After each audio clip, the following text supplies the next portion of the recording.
Isaías 53, a partir do primeiro verso.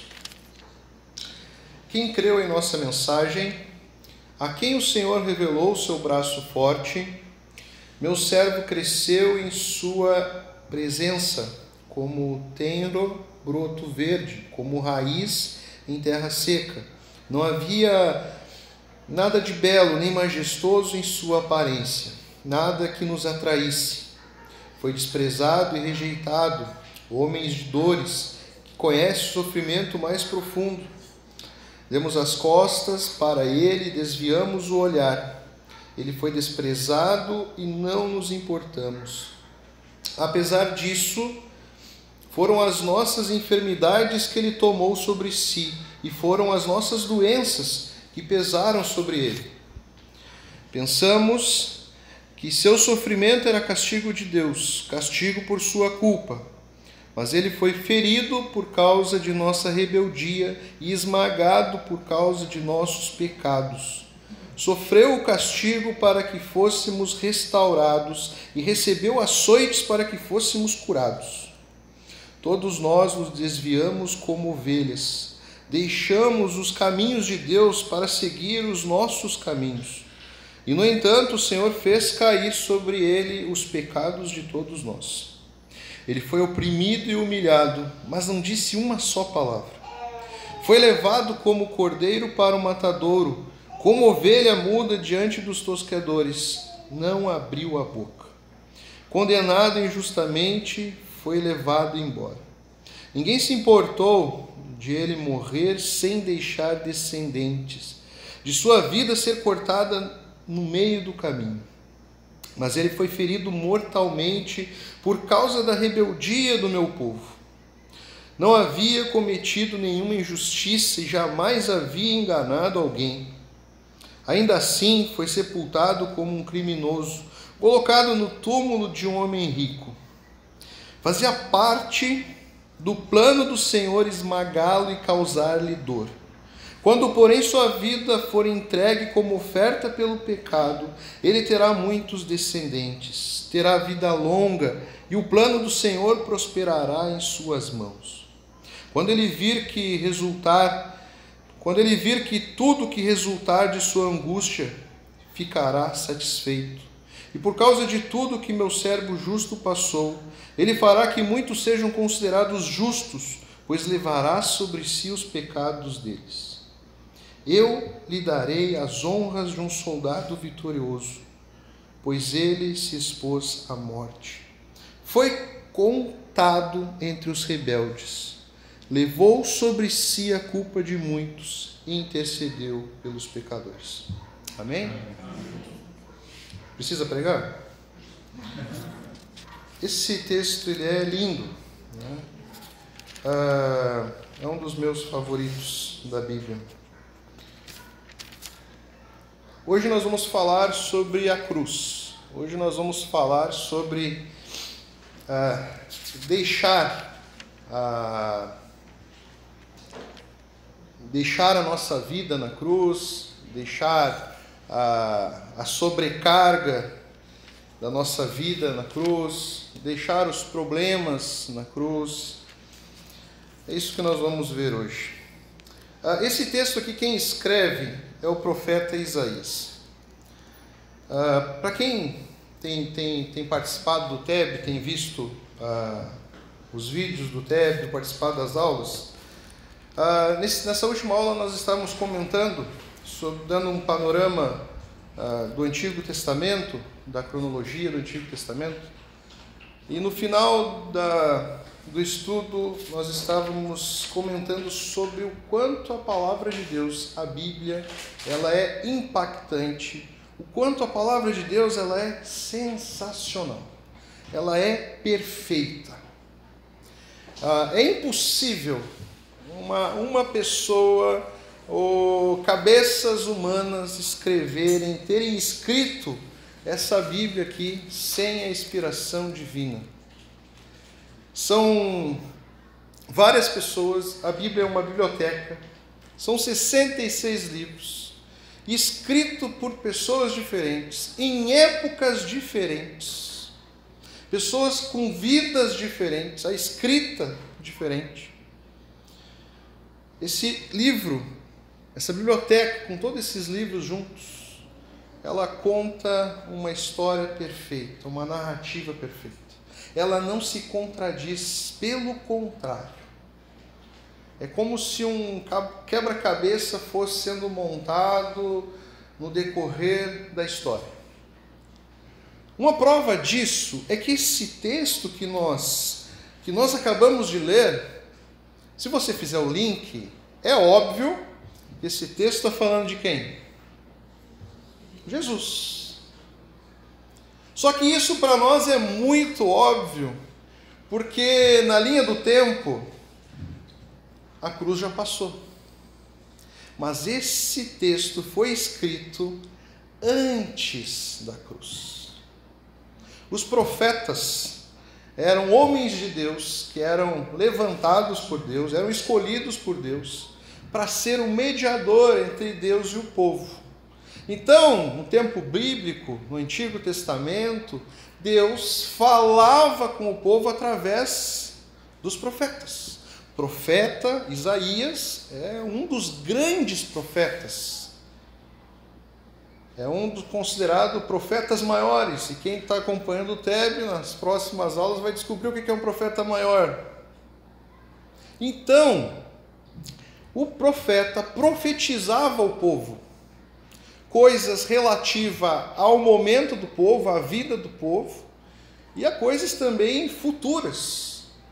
E coisas, por exemplo, igual o texto fala aqui, isso aqui seria uma profecia messiânica, ou seja, Isaías profetizou ao povo que iria vir aquele, o Messias, o prometido por Deus, aquele que iria sanar o nosso problema, resolver o nosso problema, que é o nosso pecado, o pecado que nos separou de Deus lá no Éden.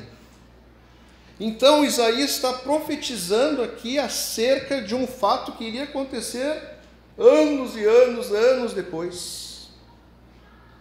E a riqueza de detalhes é sensacional. Então, é como se fosse uma série. Isso aqui é muito melhor que série, gente. É que nenhum estúdio aí, top aí, pegou a Bíblia toda. Temos ótimas histórias bíblicas sendo contadas, mas a Bíblia toda, se fosse feita uma série, nossa. Então o profeta aqui profetizou o nascimento e a morte de Jesus ali na cruz. O sacrifício que ele fez no nosso lugar para sanar os nossos problemas. Isso antes de acontecer. Hoje nós não temos mais profetas como no Antigo Testamento. Hebreus fala que antigamente Deus falava através dos profetas.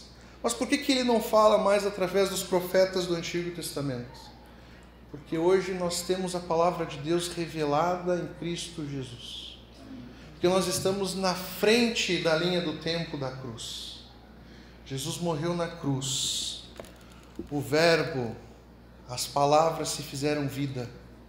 E hoje nós temos vida em Cristo Jesus. Amém.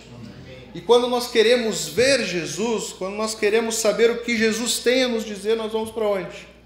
Para a palavra de Deus. O profeta aqui está falando acerca de um homem que iria vir para sanar os nossos problemas. Semana passada eu até pedi para o grupo de louvor, para quem estava no culto, eu falei, toque essa música de novo. Acabou que eles não tocaram, mas eu acho que eles vão tocar depois.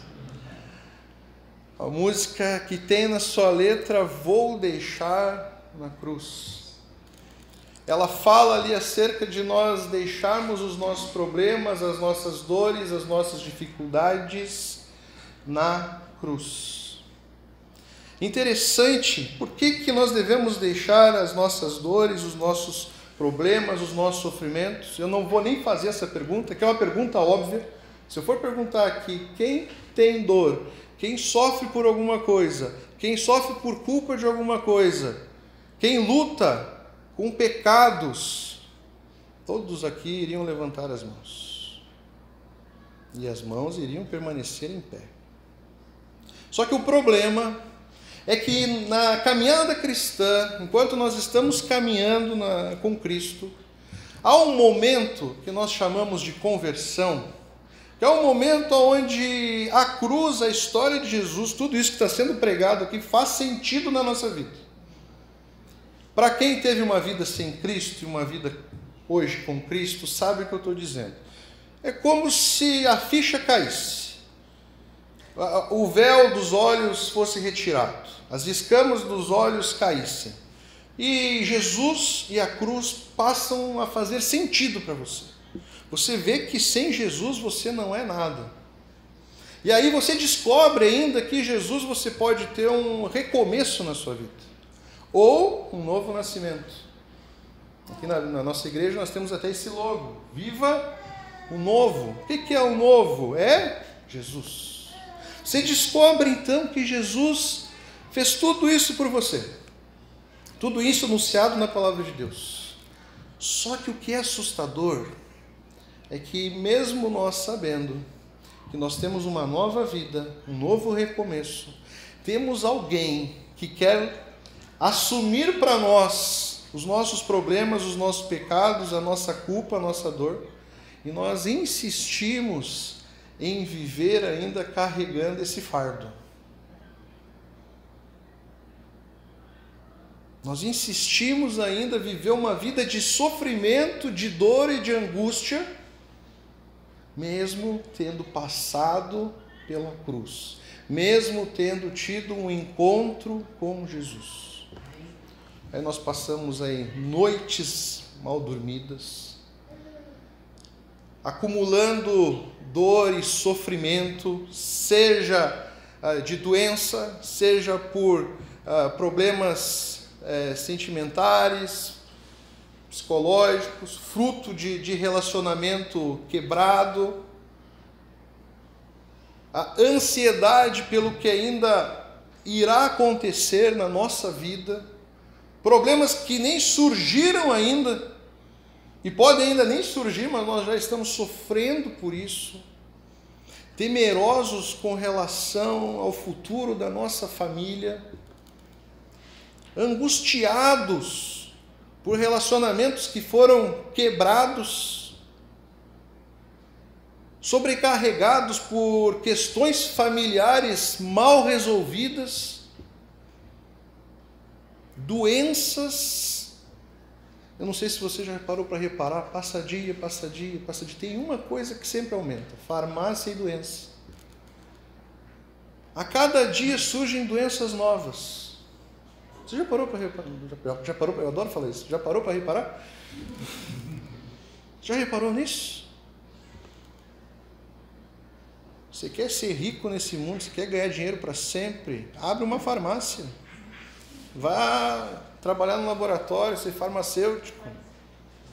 Olha, você vai...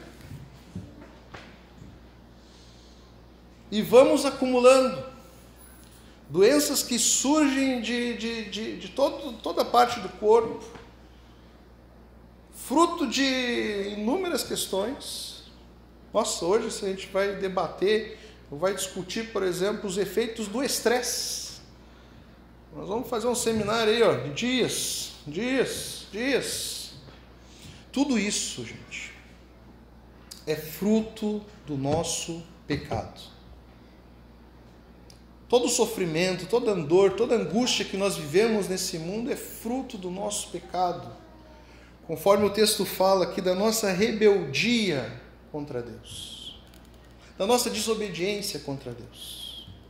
O pecado, quando entrou no mundo, entrou na vida do ser humano, ele gera o quê? O que o pecado gera? Morte, dor, sofrimento. Por isso que nós temos guerras. Por isso que nós temos dor, sofrimento, angústia e todo tipo de problema. Outra coisa que tira o nosso sono, porque se você é crente, se você é convertido, Há o Espírito Santo de Deus vivendo aqui, aqui dentro do seu coração. E uma coisa que deve tirar o seu sono é o seu pecado. Aquilo que nós fazemos e que desagrada a Deus. Até isso nos pesa. E mesmo nós sabendo que Jesus morreu para resolver esses problemas, nós vivemos ainda com a culpa dos pecados que nós praticamos.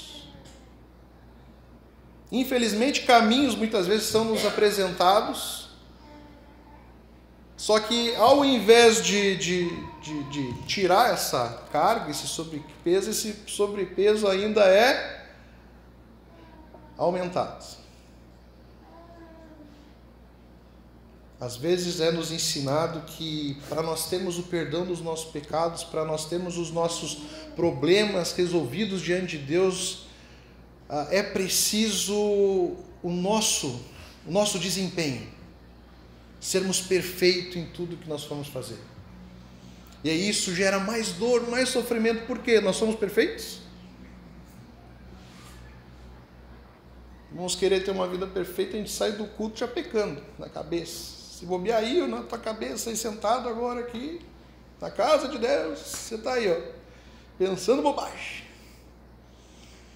Nós somos pecadores, falhos. Se dependesse de nós, o alívio das nossas dores e do nosso sofrimento, já era. Imagina você no tempo de Isaías. Você está ouvindo Isaías falando sobre Jesus, esse que iria vir. Eu não sei você, mas eu já tive uma época que eu era muito ansioso. Eu ia ficar indignado com Isaías. Isaías.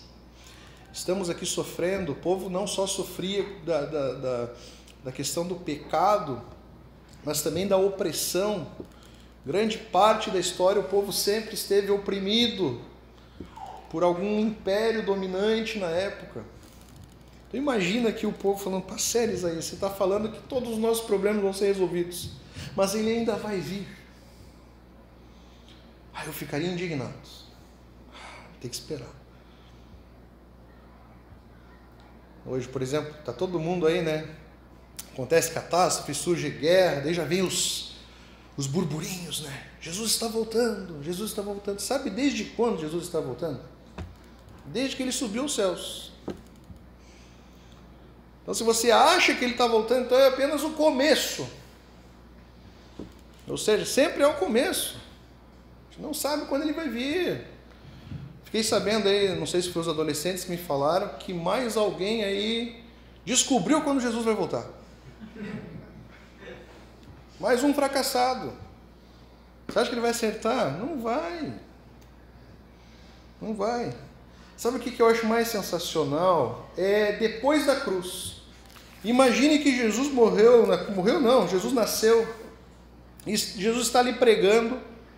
Jesus está discipulando, Jesus está caminhando aqui entre nós. Jesus nasceu lá na manjedoura, está ali vivendo entre nós. De repente Jesus fala assim, imagina quem estivesse ouvindo o que Jesus fala, lá em Mateus 11, verso 28.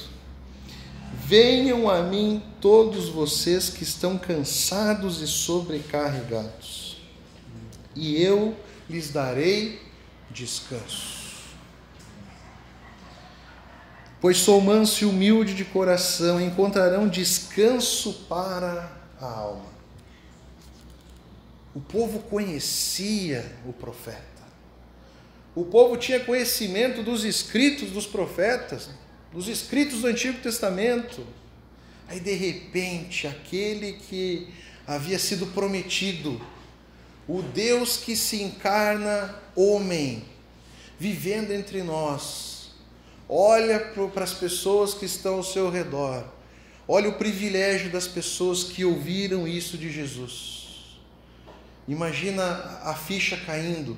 Imagina o quebra-cabeça se montando. Infelizmente, não caiu a ficha de todo mundo. Para nós, lendo o texto aqui, é sensacional. Nossa, Jesus falando, anunciando. Está vendo aquele que Isaías prometeu lá, que iria resolver os nossos problemas, sarar a nossa dor, sou eu. Eu estou aqui. Por que eu falo que dificilmente caiu a ficha?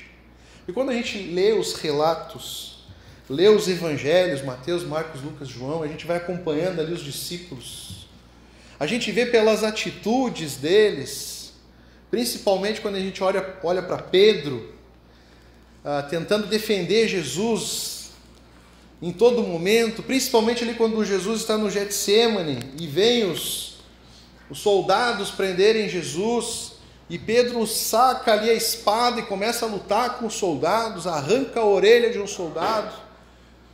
Eles não tinham entendido ainda que esse Jesus prometido haveria de morrer. Eles estavam ainda defendendo a vida de Jesus, pensavam que Jesus fosse implementar ali um reino baseado na força, um reino baseado na imposição de armas e tal. Então ele está defendendo ali a vida de Jesus, ou seja, ele não tinha entendido, os discípulos não tinham entendido ainda o que ia acontecer. Mesmo sendo avisado, o que Pedro fez? Negou Jesus 3 vezes, você já sabe a história. Para mim, a ficha caiu foi quando? Quando eles viram Jesus na cruz. Para Tomé, então, caiu só depois. Tomé queria ver as marcas da cruz em Jesus. Para crer que tudo aquilo foi real, que não é uma história. Imagina viver esse momento, estar ali no meio da história, vendo tudo isso acontecer. Saber da história, que para muitos era uma lenda, era um conto. De repente, aquele personagem tem vida, é encarnado, um Deus encarnado. Um Deus que vive ali no meio do povo, ensina o povo. Depois esse Deus já desfeito, como fala aqui o profeta aqui, não havia nada de belo, nem majestoso em sua aparência, nada que nos atraísse. Um Deus que se desfez de toda a sua glória, de toda a sua beleza, viveu entre nós, foi um ser humano como nós. Ali na cruz, onde todos achavam que seria a maior fraqueza de Jesus, uma derrota, Jesus mostrou o seu poder, morrendo pelos nossos pecados, morrendo no nosso lugar. A Bíblia é perfeita, que lá atrás, quando nós vemos a história de Abraão, quando Abraão é chamado por Deus, começa ali Deus escolhendo um povo que nasce a partir de Abraão, lá em Gênesis, e uma forma que Deus usa para testar o seu servo, provar a fé de Abraão, pede o seu único filho para Abraão. Abraão e Sara não podiam ter filhos, Isaac é fruto de um milagre, e Jesus pede que Abraão sacrificasse esse filho. Aí Abraão, quando está lá para sacrificar o filho, o que Jesus fala? O que Deus fala? Para. Deu? Eis aqui um substituto. Ele poupa a vida do filho de Abraão, Isaac, e tinha um cordeiro ali, preso no mato ali, que substituiu Isaac ali no sacrifício. E aí quando a gente olha aqui para Isaías, o que Isaías profetizou? Foi levado como cordeiro para o matadouro. Como ovelha muda diante dos tosqueadores, não abriu a boca. Jesus era o cordeiro que foi apontado lá por Deus para Abraão, que morreu ali na cruz no nosso lugar. Isaías profetizou isso. Profetizou que isso iria acontecer. A ovelha que substituiu Isaac É uma ovelha muito maior que substitui a todos nós ali na cruz. O nosso lugar era na cruz, um lugar de morte eterna. Aí Jesus, quando nasce no Novo Testamento, ele se encontra com João Batista. João Batista foi escolhido por Deus para nascer antes de Jesus e anunciar o Evangelho. Quem é o Evangelho? É Jesus. Anunciar a vinda do Messias. Então ele estava lá anunciando a vinda do Messias que Isaías profetizou e muitos outros profetas. E aí tem um dia que João Batista se encontra com Jesus. E o que João Batista diz? Eis o Cordeiro de Deus que tira o pecado do mundo. Olha o quebra-cabeça se montando. Olha a linha do tempo se montando. Jesus morreu na cruz, ressuscitou. Ele teve um propósito ali na cruz. Ele levou sobre si, e eu marquei aqui os textos. Antes de dizer o que Jesus levou sobre si, o profeta faz questão de dizer que do sofrimento que Jesus experimentou do nosso sofrimento.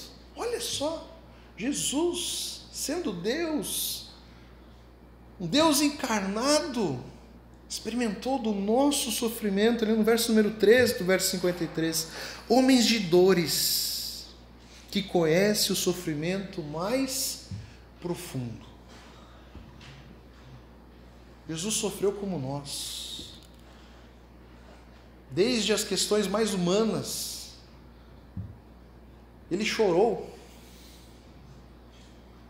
ele sentiu lamento, Jesus sangrou. Ali no Getsêmani, a pressão tamanha que Jesus teve ali, de sentir sobre si, desde já ali o peso dos nossos pecados, a dor dos nossos pecados. Conta nos evangelhos que Jesus suou sangue. É um lugar onde se prensava a azeitona para fazer azeite. Ali no Getsêmani, Jesus foi prensado, foi esmagado. Ou seja, ele sabia o que era sofrimento. O sofrimento é algo que nós temos em comum com Jesus e com Deus. Não desperdice os seus momentos de sofrimento ou de dor. É uma oportunidade de nos achegarmos a Deus. Porque na nossa fraqueza é que nós somos fortalecidos por Deus. E aí, o que Jesus levou ali na cruz? Verso número 4 do capítulo 53. Apesar disso, foram as nossas enfermidades que ele tomou sobre si. E foram as nossas doenças que pesaram sobre ele. Jesus levou sobre si todas as nossas enfermidades e as nossas doenças. O céu que nós devemos ansiar pelo céu, o crente deve desejar o céu. Tem crente que não quer ir para o céu. Tudo bem, vamos viver um pouco aqui, mas nós temos que desejar o céu. Porque o céu é um lugar onde não haverá mais dor, sofrimento, guerra, morte. Só que o céu, meu irmão e minha irmã, ele pode começar aqui. Jesus pode não tirar toda a nossa enfermidade ou a nossa dor, mas como ele fala ali para Paulo, a minha graça te basta.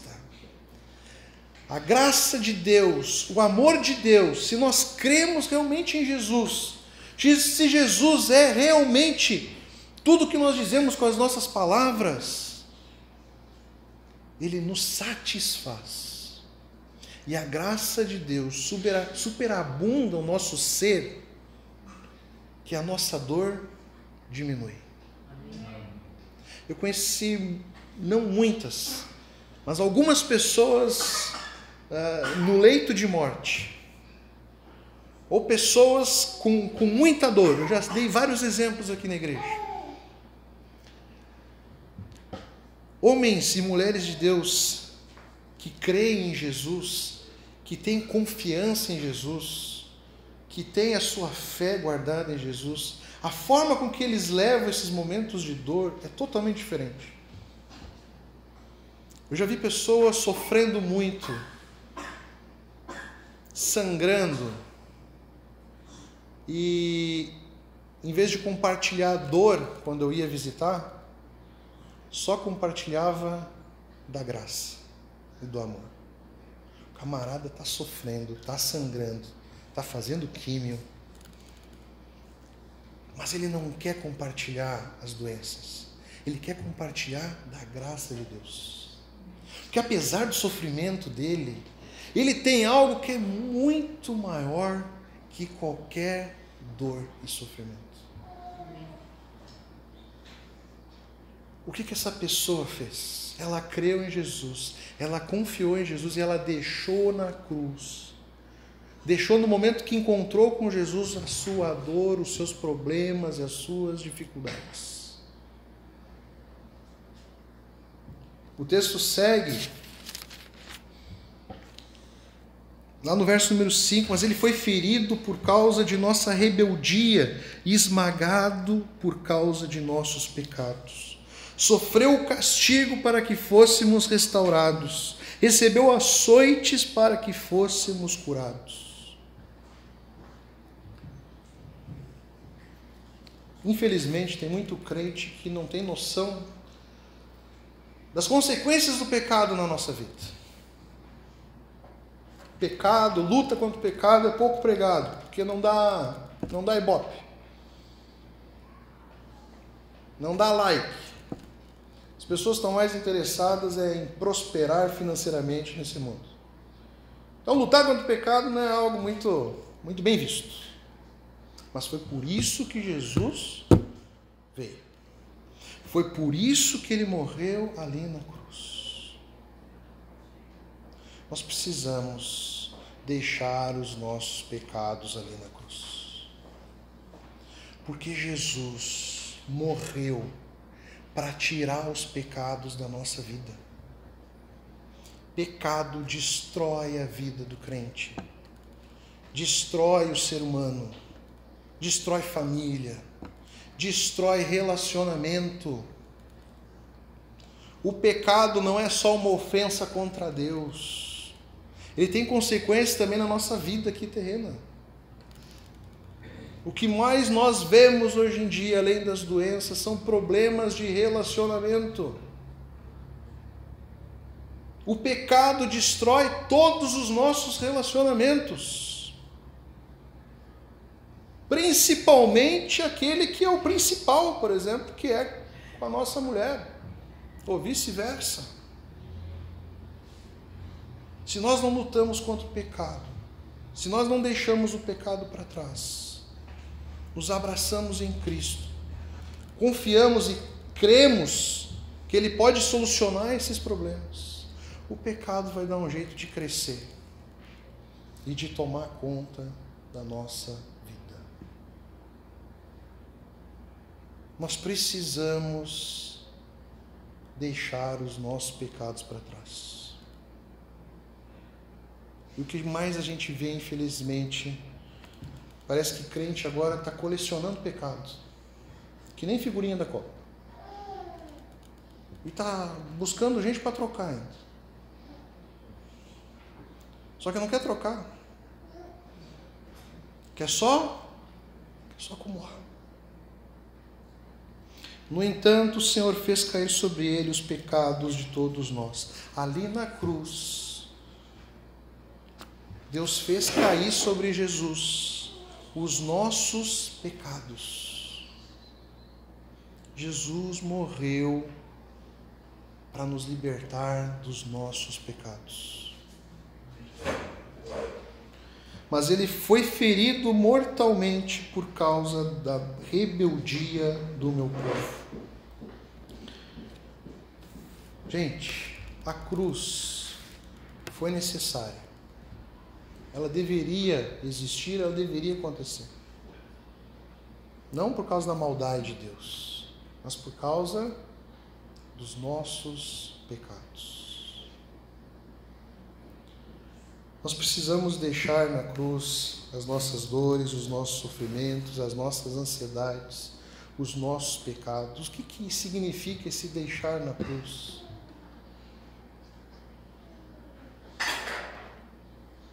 Jesus mesmo nos chama: vinde a mim os que estão cansados e sobrecarregados. Pecados, doenças, ansiedades, temores só aumentam a carga sobre a nossa vida. Jesus nos convida a ter um alívio e a ter descanso, a ter uma vida de confiança nele, crendo que ele vai cuidar de todas as coisas.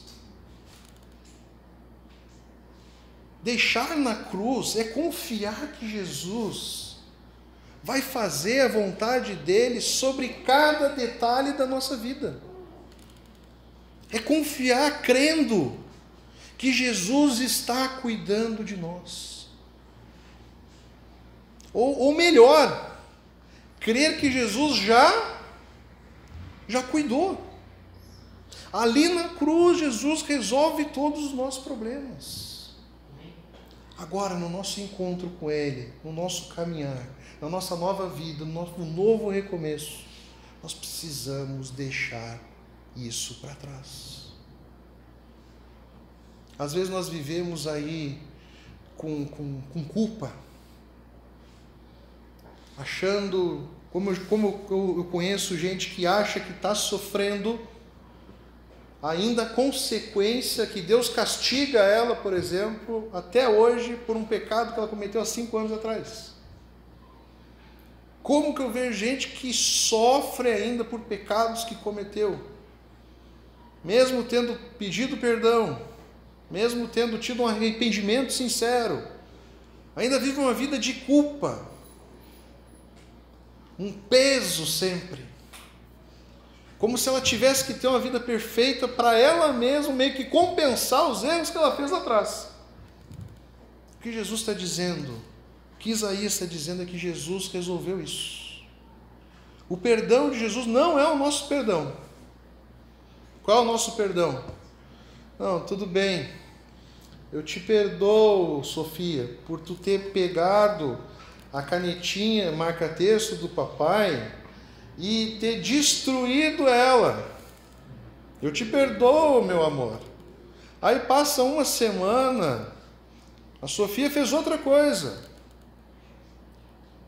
Vê o que mais a Sofia faz de errado. Sofia desobedeceu o papai, fez alguma outra coisa que eu não lembro.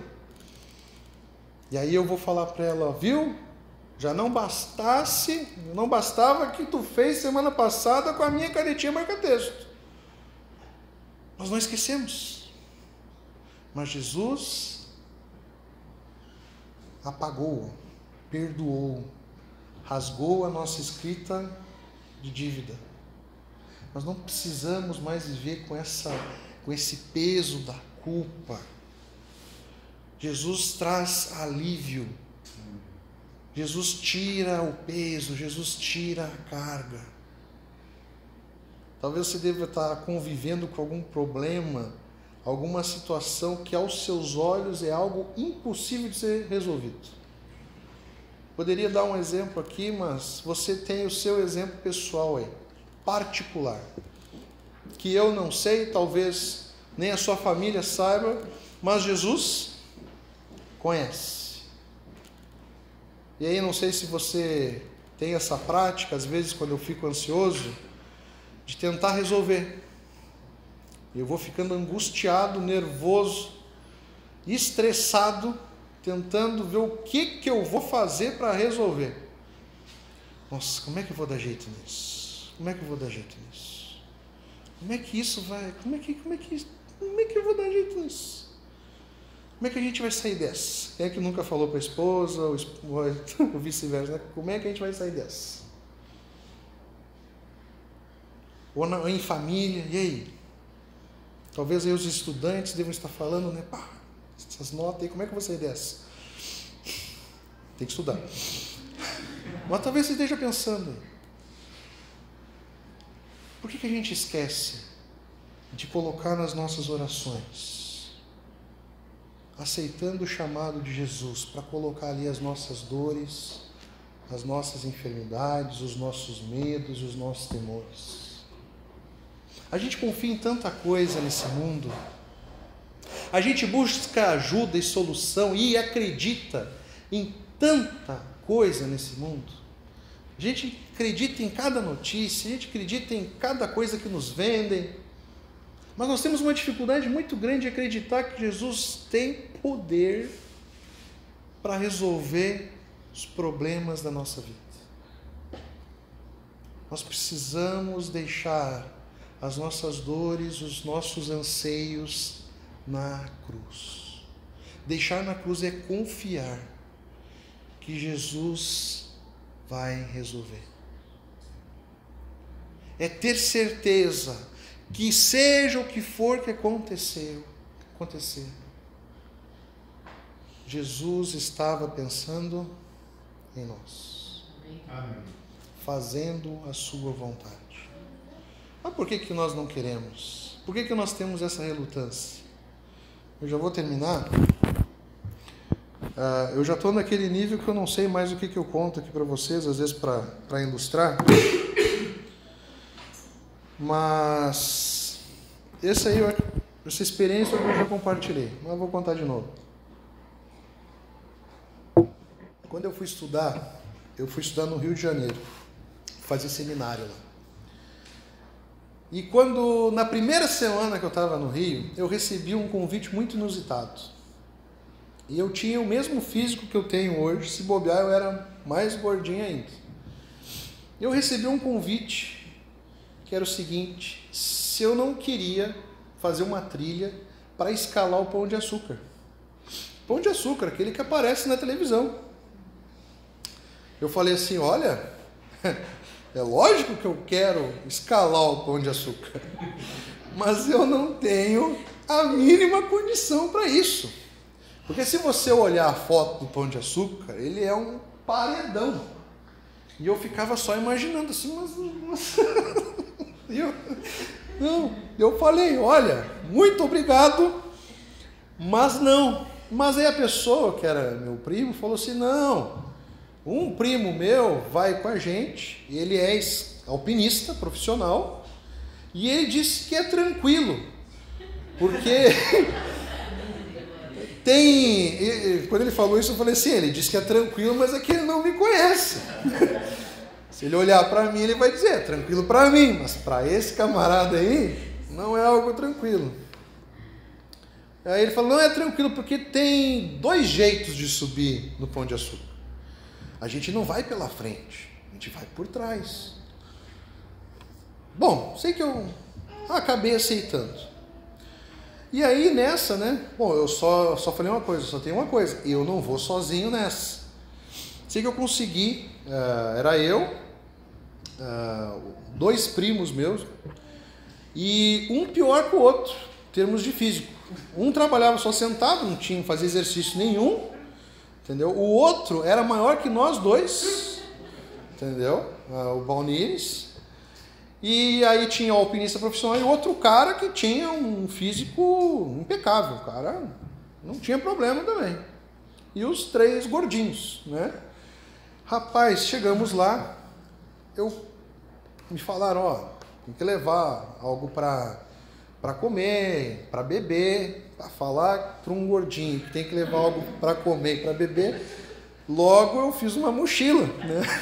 Uma mochila, botei água, refrigerante, sanduíche, bolachinha, barrinha de cereal. Eu peguei uma mochila e enchi de coisa, entendeu? Na minha cabeça, é tranquilo. E pode acontecer o que for, mas passar fome, eu não vou. Rapaz, chegamos, nunca vamos esquecer. Chegamos num ponto de encontro, era numa praça, bem onde os bondinhos sobem. Me deu uma inveja daquele bondinho. Depois o pessoal subia ali, pagava, né? E subia de bondinho. A trilha era de graça. Por que será? E aí começamos a trilha.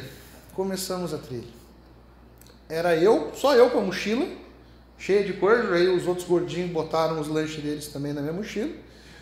E o alpinista profissional tinha uma mochila que eu perguntei: por que você está levando? Está levando seu lanche? Eu: não, é a corda. Ele levantou assim uma corda enorme. Eu já fiquei mais preocupado ainda. Me falaram que era tranquilo, não sabia que ia precisar de uma corda.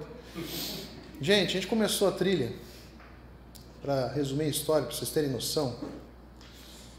Uma trilha que ele falou que normalmente ele faria em 1 hora. A gente demorou 7 horas para subir a trilha. Ela não era tão tranquila assim. Na verdade, ela era muito pesada. O meu primo Balnires me compartilhou depois que ele fez promessas a Deus enquanto estava na trilha. Uma das promessas que ele fez foi o seguinte: Deus, se o Senhor me tirar vivo daqui, eu nunca mais faço trilha. E se você olhar para ele hoje, você vai ver que realmente ele nunca mais fez trilha. O meu outro primo, por exemplo, teve um momento lá de total desespero, assim, que, olha, foi vergonhoso até. Mas foi bem tenso. E nós estávamos subindo, cansativo, exausto, sem condicionamento físico nenhum, e eu ainda estava com essa mochila nas costas. Já tinha andado já umas 2 horas de trilha, e eu já tinha a mochila da frente, e aquela mochila me pesando. E eu sabia que tinha 2 camaradas ali, porque os meus 2 primos, sem condições de pegar a mochila. Mas eu estava meio que envergonhado e orgulhoso de reconhecer, de chegar ali pro cara mais forte e falar: olha, você pode levar minha mochila, porque eu não tenho condições. Eu sei de uma coisa, que quando a gente chegou ali pelas 3 horas e meia de trilha, chegou a hora do paredão, coisa que eu nem sabia que ia ter. Quando a gente chegou no paredão, eu fiquei olhando para o lado para ver se tinha uma outra opção, e ele falou: não, é por aqui mesmo. E era um paredão enorme, uma pedra assim, ó.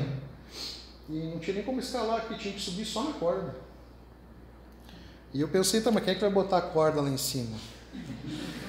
O cara, em 1 minuto, subiu, botou a corda lá em cima, desceu. E eu assim: não vai ser assim comigo.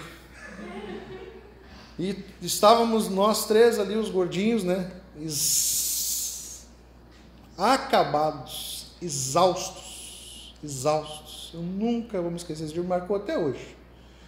O Joézer, o alpinista profissional, ele olhou para mim, viu o meu sofrimento, viu a minha dor, viu o meu cansaço, falou assim para mim: Júnior, você não quer que eu leve essa mochila, não? Eu fiz assim: toma.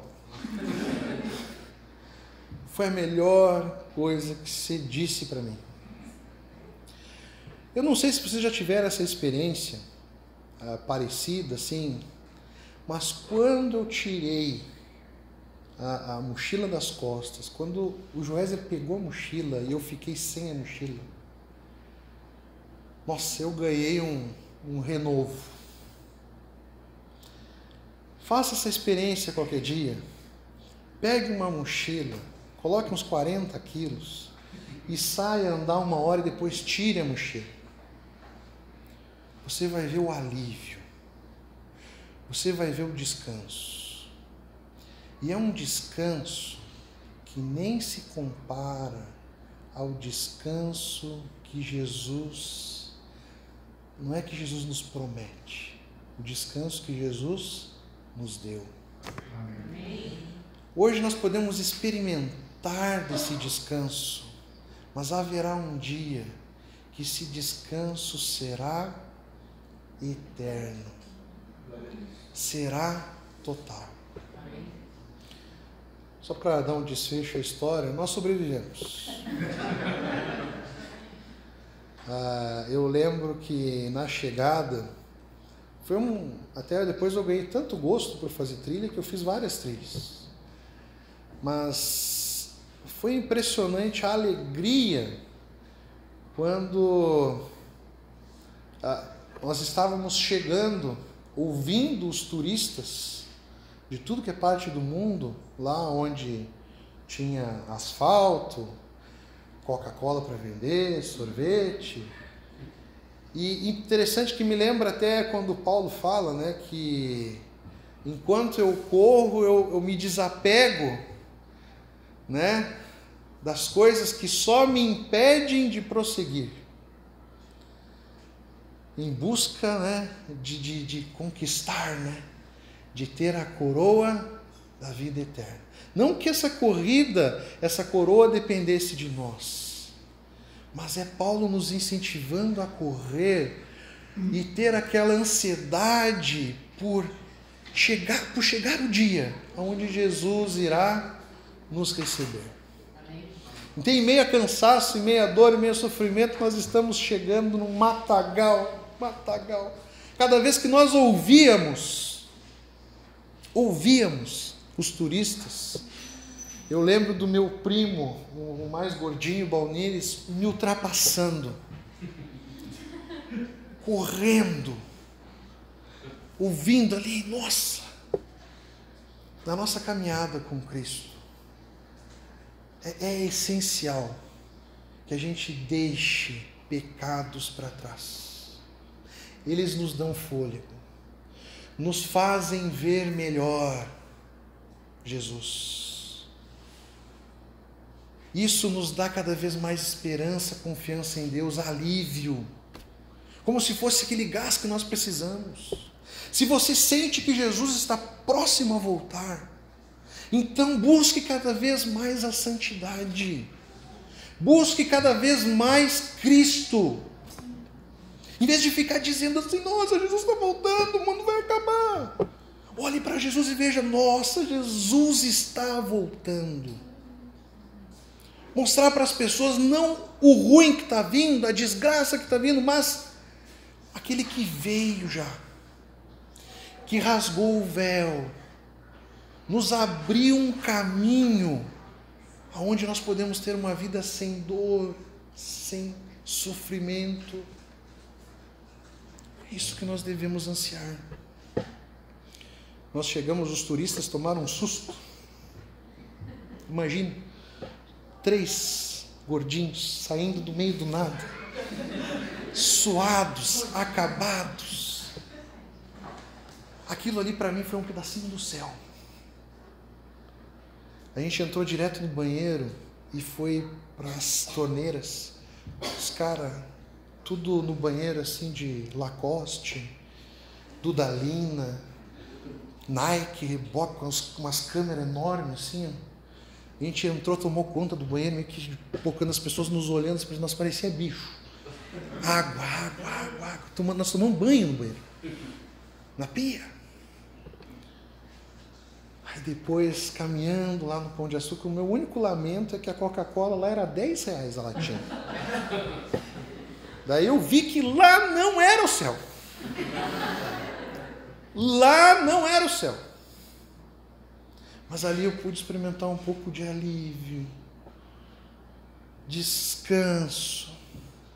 Nossa, a vista é maravilhosa. Contemplar Jesus é maravilhoso. Viver com Jesus é melhor ainda.